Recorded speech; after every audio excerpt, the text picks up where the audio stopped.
All right, jumping on to do a quick breaking news segment. During a presser that Trump held, it had to be abruptly cut off because there was a medical event for someone who was standing behind Trump.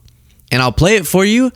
The good news is that this gentleman is okay. As I expected, whenever you see someone standing and they collapse, normally it's because you faint, and you get some water and rest and bend your knees or whatever the protocol is, and you'll be okay. So turns out that's what it was. It's not a huge concern, but it caused a pretty hectic series of events. And this is because we now know he's okay. I think I can be more silly about this.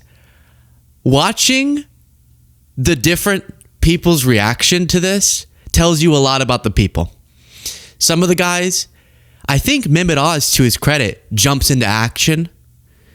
Robert F. Kennedy Jr., our Health and Human Services Secretary, as someone's human health needs servicing, runs away. He dashes away.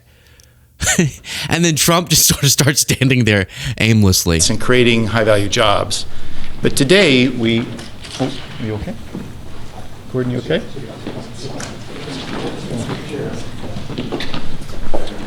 Yeah.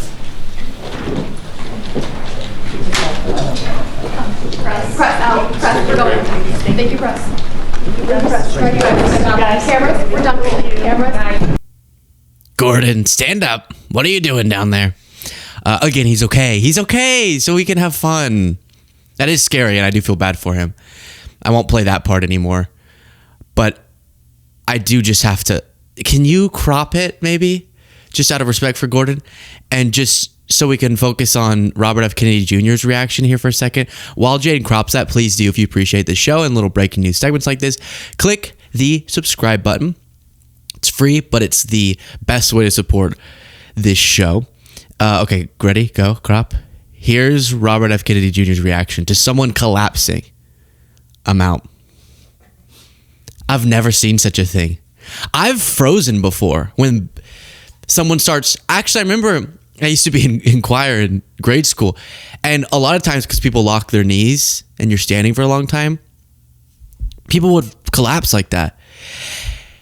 And there were times where I was sort of kind of Trump's reaction, which I'll show you in a second, of like, I'm not gonna... someone else is helping them. This is making me really queasy. Then sometimes I would handle it better. What I never did was run out of the room. That I didn't do. Look at this. Just one more time. I'm sorry. Bye. Now, maybe he was going to get help. Maybe he was. Maybe he was going to get some water for Gordon.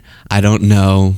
We just can't tell. Newsmax, Aaron Rupar was reporting on this. Newsmax's immediate response to the medical emergency in the Oval Office was that President Trump is okay. Cameras, we're done.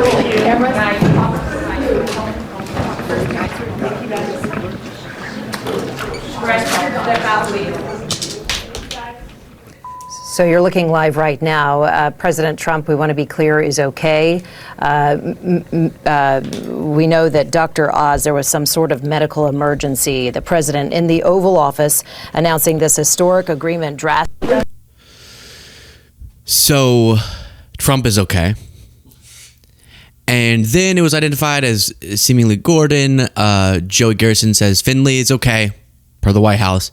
During the Most Favored Nations Oval Office announcement, a representative with one of the companies fainted. The White House medical unit quickly jumped into action. The gentleman is okay. The press conference will resume shortly. So yeah, a fainting incident. It happens. It just happens sometimes, but obviously can be scary. Are they making another Most Favored Nations announcement? I feel like they've made this announcement 12 times.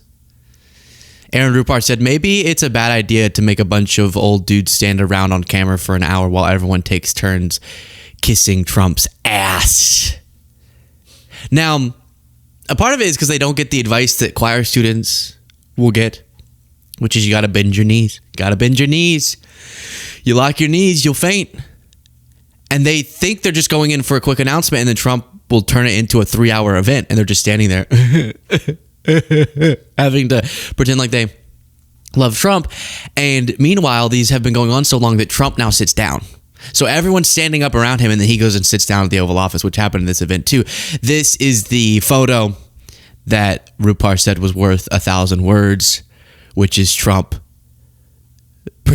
out of sight, out of mind, just kind of looking away in the crisis. Now, at this press conference, Trump just started naming who he knows is and isn't on weight loss drugs. Very well. Along with Secretary Robert F. Kennedy Jr., Secretary Howard Lutnick. Did you take any of this stuff, Howard? Not yet. Okay, good. CMS Administrator Mehmet Oz, he doesn't take it. Food and Drug Administrator Commissioner Marty McCary, and Director of Medicare Chris Klump. And we have Steve. Where's Steve? Chris Klump has to be, right? Surely Chris Klump is, just by that name. Chris Klump. And we have Steve. Where's Steve? Is he here? Head of Public Relations for the White House. He's taking it. That is not your information to share. I think he's talking about Steve. What are the Steves we know? I'm just trying to think. There's one Stephen Chung I know. That's the main one I know in the communications. Do you want to pull maybe up a photo to see just who he's talking about, so we have a reference point to kind of base it off of with his statement about the communications director, Stephen Chung. So I guess Stephen Chung is on stuff. Cool, you know, good for him. Good for him. Do what you got to do. That's what we say. You are beautiful as you are, and you will be beautiful as you want to be. That's what I say. And health is wealth also, in addition. Then Mehmet Oz says, listen to this. This is a lofty goal, okay? Ready? We thought it was 125 million pounds. Mr. President, our estimate, based on the company numbers as well, is Americans will lose 135 billion pounds by the midterms. What did he say? 35 billion pounds. Billion pounds. So I did a little math on my calculator before we started this. And I got, if you divided, he said 135 billion by, and let me check the population, U.S. population, right? 340 million. Okay, I typed in 342, but it's the same. It's the gist. I was fact checking Patriot Takes here. Then you would get around 393. So around 400 pounds per person. 393 pounds. Really? By the midterms? We're going to be skinny city. Gosh. Wow. Do most people have 393 pounds even to lose? Wow. Well, that's something else. And that's where we'll end this segment. Start chipping away on your 393 pounds. You got a lot to lose before the midterms, ladies and gentlemen.